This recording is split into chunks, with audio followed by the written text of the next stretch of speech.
ఎన్నాళ్ళు ఈ మూగ భావాలు సెలయేటి తెరచాపలు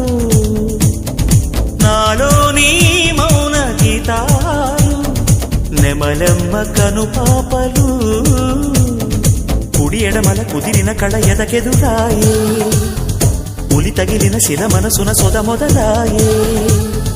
ఈ సప్త వర్ణాల నా స్వప్న రాగాల పాటల్లో ప్రథమాక్షరి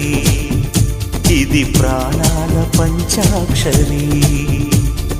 ఏ కొమ్మక కొమ్మ కొంగొత్త రాగం తీసిందిలే కోయిల సుమగీతాల సన్నాయిలా ఏ పువ్వు కా పువ్వు నీ పూజ కోసం పూసిందిలే దివ్వెలా నీ పాదాలకే మూవలా